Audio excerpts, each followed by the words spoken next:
So I want to ask both of you actually what happened, right? Why you think that happened. We were told in Britain and internationally that it was all so threatening and such a big threat and so dangerous, and we didn't know what it meant, even though some people like Professor John Ioannidis and others had said that the Well, your fatality rate was Professor low. Ferguson, I think, was Yes, we did. right The at the person who center got it of so that. wrong before with foot and mouth disease, but it was presented as this is the thing. It has to go, and we have to make it happen fast in order to deal with it.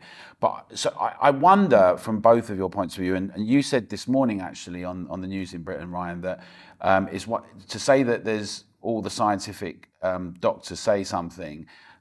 It might be the case if you don't allow other people, other doctors, other scientists, immunologists, epidemiologists not to speak, which clearly we've seen a travesty of censorship.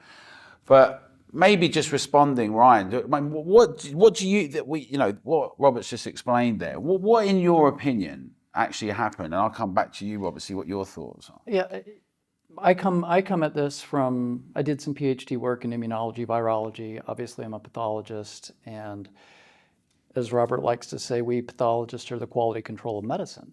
So we're pattern observers. Our job is to notice patterns and point out patterns. Well, historically, I knew coronaviruses and trials for, even before we get to the technology, they mutate at a rate that is always ahead of vaccine efforts. So with SARS-CoV-1, with MERS, with animal coronaviruses, cows, pigs, dogs, cats, et cetera, that have their own families of coronaviruses, vaccine trials have always failed. And then when the animal's exposed to a new variant of the virus, they actually end up with enhanced disease and or even worse outcomes, some death. So the problem for me was one doesn't do science at warp speed. That's not good science.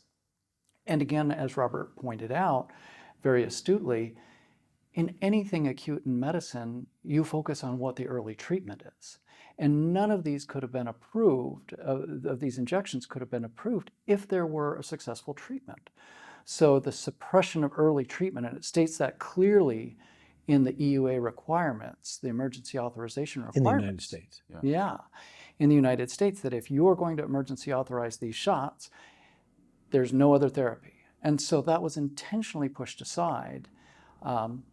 Unlike something like Tamiflu and the flu, because that's right, not flu, an emergency. Yeah, right. things like that. And historically, if you go back to 2005, there was a paper from Fauci's NIH that said, look, for SARS-CoV-1, hydroxychloroquine seems to be a very effective drug. And then we knew in the laboratory setting that dengue, yellow fever, Zika, HIV, coronaviruses all responded in the laboratory to ivermectin. There's a little transporter that keeps the virus from getting in. And many of them respond to hydroxy. Absolutely, absolutely. So we knew there were early treatment drugs that would inhibit viral entry and replication.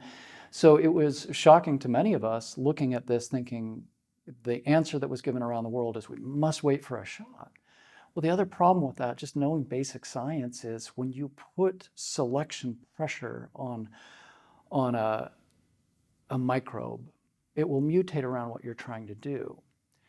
And so we put this gene sequence into these lipids and put it into people's arms and made people's bodies make this spike protein, which we now know is the toxin of the virus. That spike protein is the toxic aspect.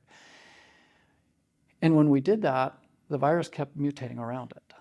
And so doing a big vaccine push was never a good idea amidst a fast-spreading virus that was going to mutate. Right.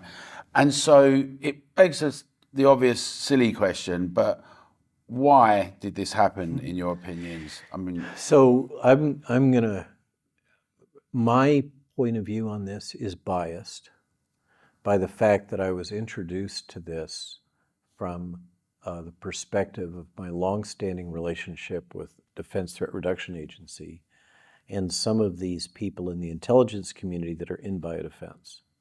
Okay, so at the time, I'm sitting kind of within the system at the interface of the for-profit sector and the government in this biodefense space.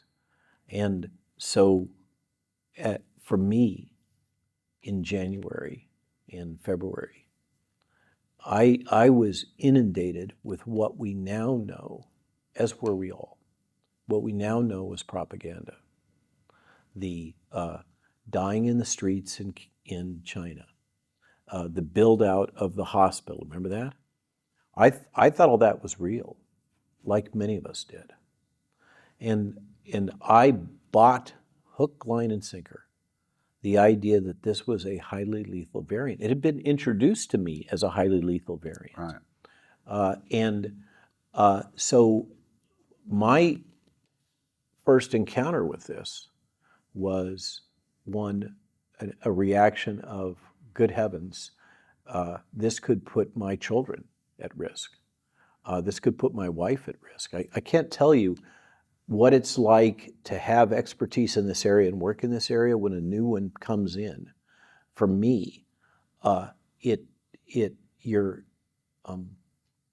your sense of threat and threat response just gets activated. You get an adrenaline surge, Right. and you work crazy long hours to try to mitigate the risk to the general population and also to the people close to you. So what we now know in retrospect, and a lot of this has come from citizen journalists because, as you know, the corporate media in the United States has largely been capitalized by various government agencies interested in pushing a particular storyline. So the Brownstone Institute in particular, I think, has done a fantastic job of tracking down the early events, and it's quite clear that a combination of propaganda coming from unclear sources, probably within the U.S. intelligence community, in addition to propaganda coming from the CCP that was brought down through the National Security Council in the White House, yielded a situation, as you say, where many of the decision makers in the White House and in the U.S. government, and what I think we've all learned, is that there's this close relationship between the U.S. government and its lead agencies, FDA, HHS in particular, seem to be the lead for European regulatory authorities, many of the Western regulatory authorities all over the world take their lead from what's going on in the United States. And so all this fear came in through the top level into the White House and then pushed out to stakeholders in the government, pushed out to our partners, our NATO partners, et cetera, and in the European Parliament, we now know, in the European Union, and we were all consumed and just surrounded by this fear that appears to have been exploited by a variety of stakeholders that obtained benefit from exploiting that environment of fear in the form of really, in retrospect, egregious contracts, for instance, for the vaccines, and economic actions that result in the most massive upward transfer of wealth in modern history. I mean, a whole series of things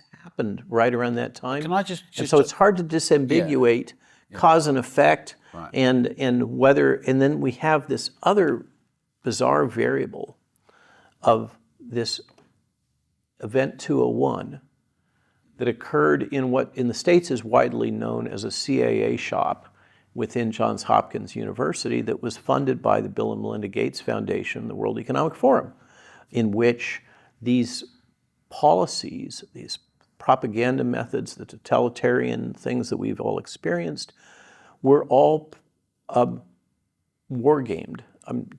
Being as gentle as possible, it's appropriate that a government should do war games, one would think, planning, right, for major threat events. Yeah. But if you select as the people participating in the planning people that all have a tendency, a bias towards more authoritarian responses, you're going to end up with a work product that's pretty authoritarian.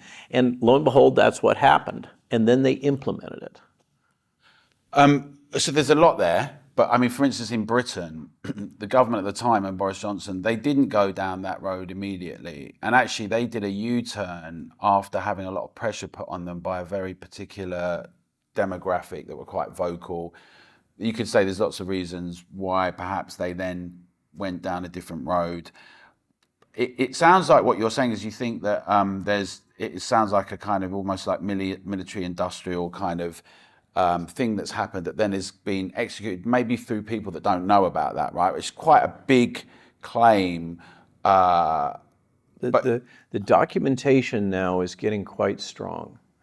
And the tension currently in the States in terms of trying to dissect the early events where the policies were put in place and kind of once they had their own momentum, they carried on, bureaucrats being what they are, is that there was a strong component of the Department of Defense in this and also a strong component of Homeland Security.